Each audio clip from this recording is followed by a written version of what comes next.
Hello YouTube, this is Ben Gessel. How's it going? Got a bit more light here. I thought I'm just powering up my phone as I talk. Okay, so here's my more in-depth review of Divinity Original Sin. So I've been playing this game a little bit more than maybe I should. But it's true. It's the best game that's come out in a while, at least for PC and Mac and stuff. But when I say that, I'm kind of a little bit sad. It shouldn't be the best, or Divinity Original Sin 2 maybe might top that, because I haven't played it yet. But I mean, when I say it's the best, it's still kind of I realize that it's not quite still as strong as Baldur's Gate or The Wheel of Time or Alice Madness Returns or some of the Harry Potter games. And it's still missing some stuff. But this is gonna be very in depth, so this might be a longer video. But I'm trying not to mention anything regarding the storyline, so no spoilers. But I'm gonna try to address every area of the game. Try to mention, who might like to play this kind of game and what it's really all about, what it's like. So basically, this is it's an RPG. You get to design your own character, but maybe not. I mean, Elder Scrolls kind of took that to the extreme, but you only had one guy you could design. I mean, per game. You can have no parties, of course, no scrolls, but I keep getting excited. So you can have 4 people in your party, and you start out with 2 that you design yourself. And of course, with Icewind Dale, it was totally up to you, which ones you design. You can design everybody in your party, which is kind of cool. Baldur's Gate, you had people that came along, you could join your party. There's pros and cons to each way. I think Baldur's Gate system was great. You could pick from a variety of people that you came across to be in your party. There's not a lot of hope. I mean, there's really hardly, just a very few people that you can have in your party. And then I haven't tried the other guys. There's a place later on in the game that you can get a lot more people, but it's different. Anyway, first, right off the bat, the biggest thing about Divinity Original Sin is that battles is turn-based, which is different than the real-time, but using the spacebar to, keep things, manageable kind of thing without Baldur's Gate. So it's turn-based, so don't worry about, missing, not being fast enough, for battles. But there's so many different things you can do to turn the tide of a battle your direction, and there's a lot of strategy, a lot of out of the box ways of thinking about battles.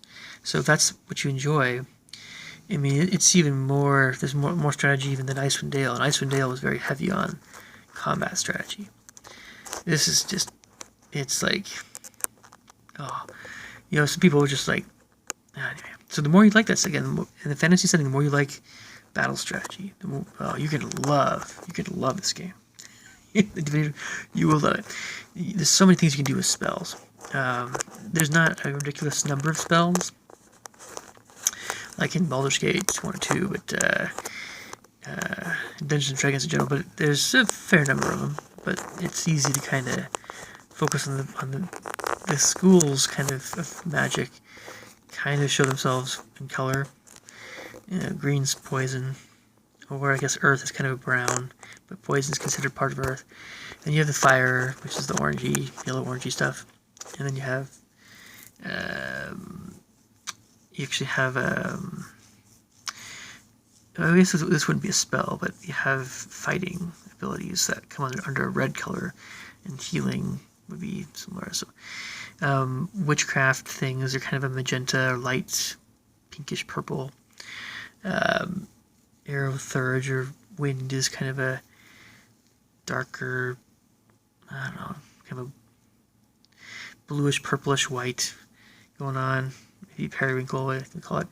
So on and so forth. Aqua, blue. So there's a lot of things to mention about this game. You have portals, so you don't have to. There's only like a handful of actual huge areas that are broken up in little bits and pieces based on cliffs and things, but there's a lot of those little areas, and so every area is very dense with things that you can try to find out, discover secrets and other things.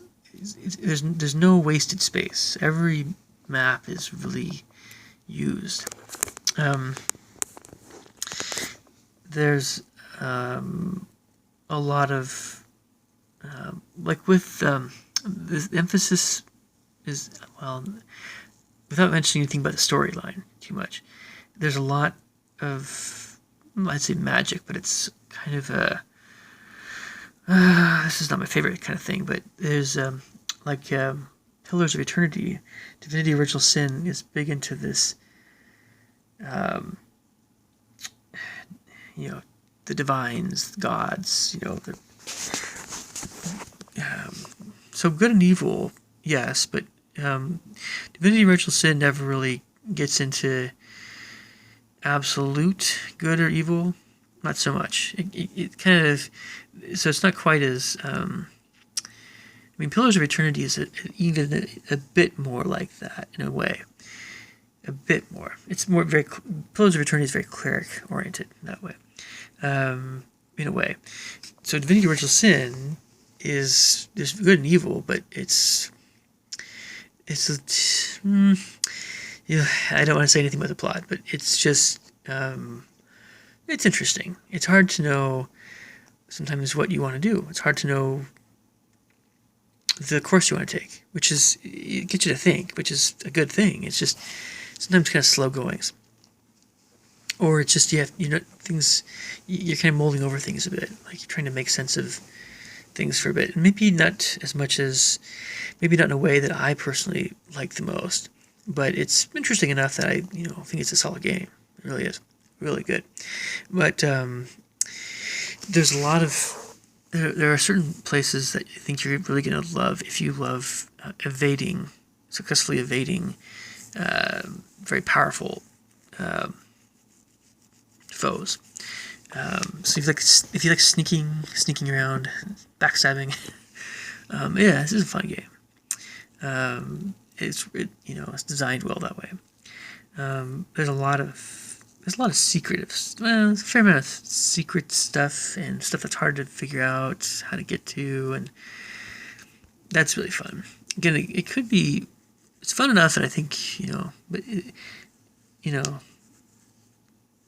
it's not. Like, and I know what I'd want to do, if in that end, but it's got its pluses there. Let me just put it that way. But there's so much I can say about this. There's lots of things to explore. It can be a bit overwhelming. At first, Divinity Original Sin is very hard to level up, or it's hard to... you're just kind of weak, and so, most areas of the game are going to require you a lot stronger.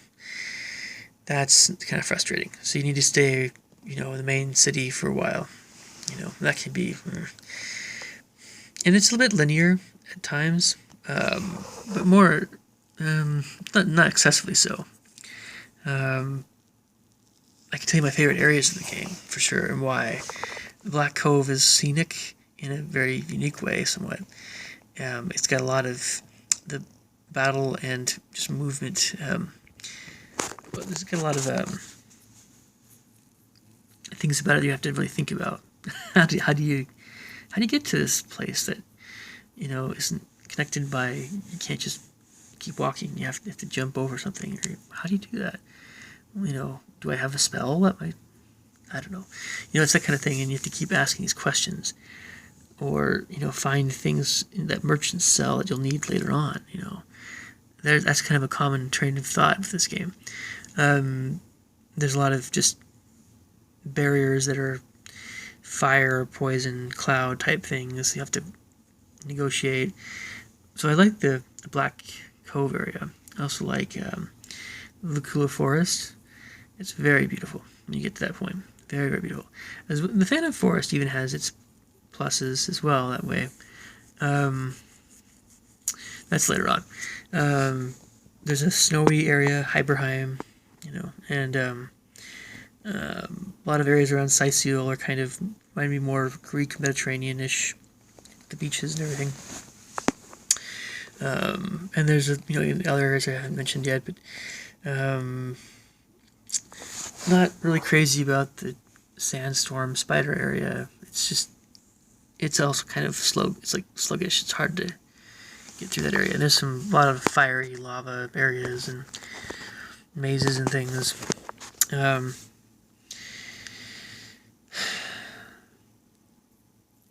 There's a lot of, I don't know. It's not a game that it's really more for I would say more experienced gamers.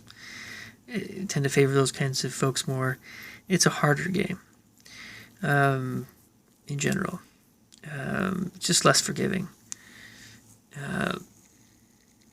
So if you prefer games that are easier, this might not be the game for you. If you like a good challenge, even on novice level, you're a pretty smart person. This might work out a little bit better. What else did I mention? There's a lot of other things. There's so many things to mention about this game. I mean, where do you start? I mean, there's a lot of things you can pick up. I mean, almost a ridiculous number of really great weapons. When you get right down to it, there's just a lot of them, and not a heck of a lot of gold out in the game. So you might get to a point where well, I don't know. It all depends. I mean, like there's a lot of stuff to be had. It's just this gold. It's just maybe there's a higher percentage of stuff to get sometimes than there is gold to have, in a way. So gold is more of an issue than, say, with the Baldur's Gate games. And gold is, like you get, for instance, with the Elder Scrolls, one of the things about those games that make it too easy is that you can have just a ridiculous amount of stuff, like money, wealth. It's just, you might get an insane amount of gold, and at some point you have to ask yourself, why am I playing this still? With the Elder Scrolls games. But so with Divinity Original Sin, is it worth the cost? Yeah. Oh, it's worth it. But I still give the edge to Baldur's Gate, as still as the superior game. But Divinity Original Sin has things about it that Baldur's Gate doesn't have as much. Baldur's Gate has a lot of Baldur's Gate 1, 2 was more involved with the puzzles and things, but there's a charm about Baldur's Gate that Divinity Original Sin kind of has, but kind of doesn't have. It's really more, this Dragon Age is a little bit like Divinity Original Sin, in a way. It's nice to have the first-person thing with Dragon Age, of course, but sometimes the camera thing, but some of the types of characters you have in Dragon Age are a bit more like Divinity Original Sin. In Baldur's Gate, you have some very strong characters, very memorable characters. And so maybe, I like that a lot, these very memorable characters. And then, playing Dragon Age, obviously Morgan and Alistair are some of the two characters that stand out the most. Just in terms of their personality. In Divinity Original Sin, the one character that stands out that, I've come out by far is, Medora. Medora. She's very, very strong personality, in a way. but you know, these games just aren't quite the same as the Baldur's Gate games, where they had these classic Jaheira, Minsk, you know, Khalid characters, or you know, I don't know, Airy. So, all right. So I definitely, if you haven't played this game, give it a shot. It's definitely worth playing. If you have any questions about the game, I basically almost finished the game, so I'd let you guys know. There's all kinds of things that, of course, are online that can help you out with all kinds of things, but it's nice having played it really just now, freshly. Some people don't always respond as personally does some people that have questions about games. So if it's a game I've played, I'm very familiar with, and I've played it through now. I'm not as familiar maybe as some folks with this game, but I can definitely help you guys out with a lot of the more frustrating things about this game. If I mention something, okay, I'm going to mention a few more things about this game. There's something called tenebrium, right? I hated this. I hated this stuff, this type of ore. I hated this, and you'll see why. Don't put too much stock. Don't put too much stock in the downsides of tenebrium. That's all I'm going to say, without spoiling anything for you. Don't be afraid of picking up tenebrium weapons when you find them. You will be okay. I won't say exactly what happens. I don't want to spoil it for you. It is kind of the cross you'll have to bear a little bit, depending on how you play the game. But the programmers are very forgiving regarding this subject and then other similar subjects, which I won't say because I don't want to give too much away about this stuff. But it's a pretty big part of this game, this subject, tenebrium, and other related subjects. So, all right, I'll catch you guys later. Well, actually, I'll skip the last thing. Scale 1 to 10. I would give Divinity Original Sin gets an 8, maybe even a 9. But it's very, very good.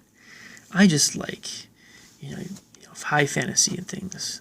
These really refined things like, of course, Lord of the Rings, but also, Chronicles of Narnia and Robert Jordan. And I like a lot of color, a lot of variety, a lot of mystery. And so, the more that something can become as a dungeon crawler, very battle-oriented, it's still fun, but it's not my absolute kind of favorite game of all time. But anyway, leave your thoughts in the comments below. I'll catch you guys later. Bye.